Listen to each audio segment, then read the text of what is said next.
বন্ধুসকল নমস্কাৰ। কেনে আছে আপোনালোক? নিশ্চয় ভালে কুশলে আছে। মই আজি আপোনালোকক আচলতে দুটামান এক্সিছ বাৰ্ছৰ কথা ক'বৰ কাৰণে ভিডিঅ'টি কৰিলোঁ। সকলোৱে মোৰ এই ভিডিঅ'টি প্ৰথমৰ পৰা মোৰ এই চেনেলটি প্ৰথমৰে পৰা শেষলৈকে চাবলৈ নাপাহৰিব।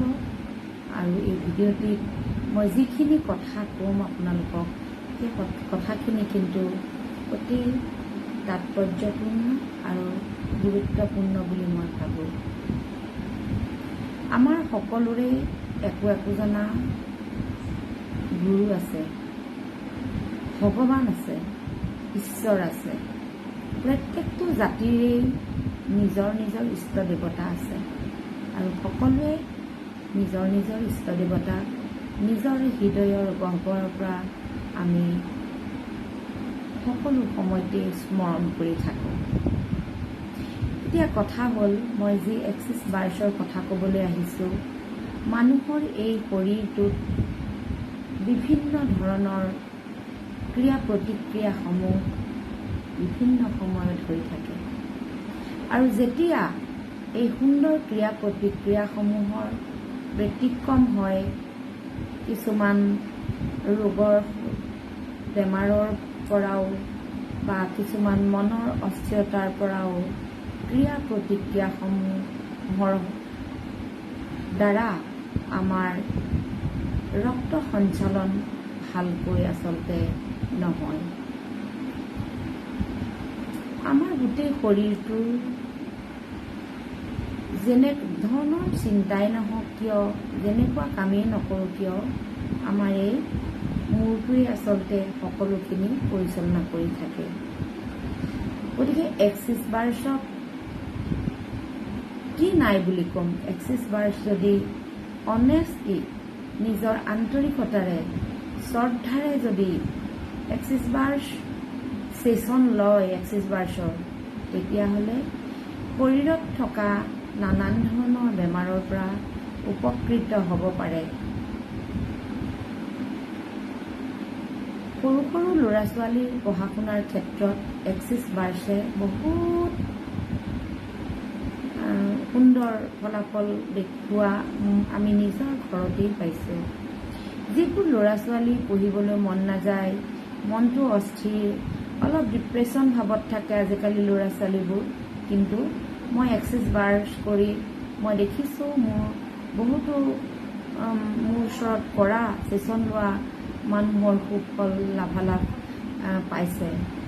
মইতো মোৰ নিজৰ ছাকচেছফুল ষ্টৰী মই আপোনালোকক কৈছোঁৱেই। মই নিজে খুব ধুনীয়াকৈ মই ছ'চিয়েল মিডিয়াৰ যোগেদি ভালকৈ মই জনাম। কিন্তু মোৰ ওচৰত যিসকলে ফোন কৰি মোৰ ওচৰত আহি মোৰ সময় যেতিয়া মই পাওঁ, তেতিয়া মোক ফোন কৰিলে মই এক্সিছ বাৰ্ছৰ ছেশ্যন দিব পাৰোঁ। আৰু যিসকলক মই দিছোঁ তেখেতসকল কিন্তু সাংঘাতিকভাৱে উপকৃত হৈছে। আজিকালি প্ৰায়বোৰ মানুহৰে ছুগাৰ, প্ৰেছাৰ, নানান ধৰণৰ বেমাৰ, ডিপ্ৰেশ্যন, এনজাইটি, এই সকলোবোৰ কমন ডিজিজ বুলি ক'ব পাৰি, প্ৰত্যেক ঘৰতেই আছে। এক্সিছ বাৰ্ছ যদি শিকি লয়, এক্সিছ বাৰ্ছৰ যদি এদিনীয়া যি ৱৰ্কশ্বপ, এই ৱৰ্কশ্বপ যদি এটেণ্ড কৰে, তেতিয়াহ'লে নিজেই যদি প্ৰেক্টিচনাৰ হৈ লয়, নিজৰ ঘৰখনক জানো খুব ধুনীয়াকৈ এক্সিছ বাৰ্ছ ছেশ্যন দি সকলোৰে মন মগজু স্থিৰ কৰি সুন্দৰ কৰি ঘৰখন পৰিচালনা কৰিব নোৱাৰিব জানো? যদিহে পাৰে এক্সিছ বাৰ্ছৰ এটা ছেশ্যন ল'ব লাগে। এটা ছেশ্যন লোৱাৰ পিছত নিজে গম পাব, যদি সঁচাকৈ বহুত পুৰণা বেমাৰ আজাৰ বা ডিপ্ৰেশ্যন খুব গভীৰতালৈকে আছে, তেতিয়াহ'লে কেইটামান ল'ব লগা হ'ব পাৰে ছেশ্যন। প্ৰথম ছেশ্যন এটা লৈ চালেই গম পাব যে এটা ছেশ্যন লোৱাৰ পিছত মানুহৰ মনবোৰ কেনেকুৱা ফৰকাল হৈ পৰে, যেন মগজুটো খুব গধুৰ মগজু এটা যেন খুব লঘু লঘু যেন লগা হৈ পৰে।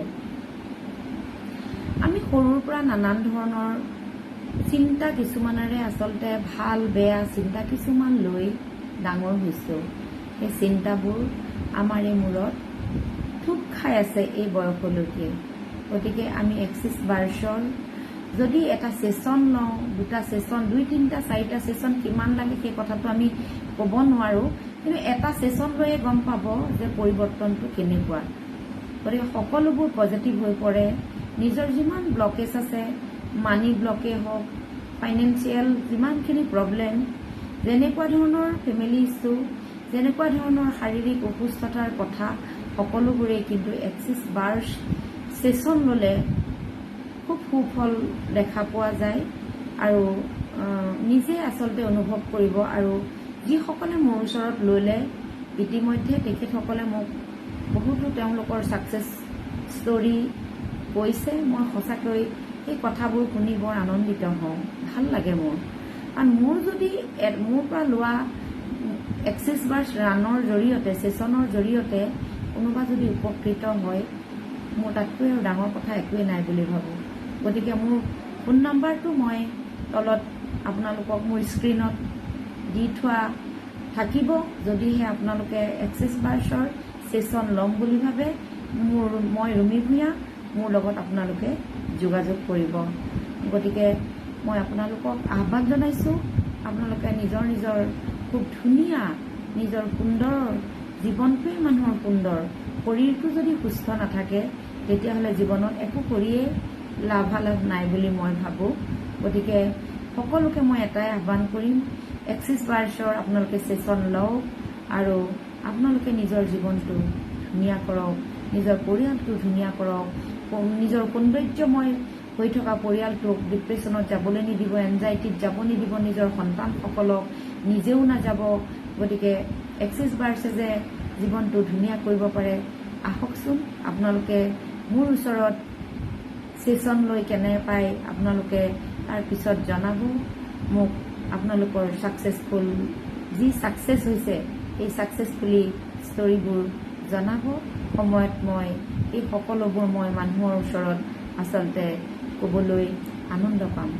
গতিকে সকলোকে শুভৰাত্ৰি জনাই মই মোৰ এই চেনেলৰ সকলোকে ধন্যবাদ জ্ঞাপন কৰিছোঁ। সকলোৱে মোৰ এই চেনেলটো লাইক, কমেণ্ট, শ্বেয়াৰ কৰিবলৈ নাপাহৰিব। ধন্যবাদ।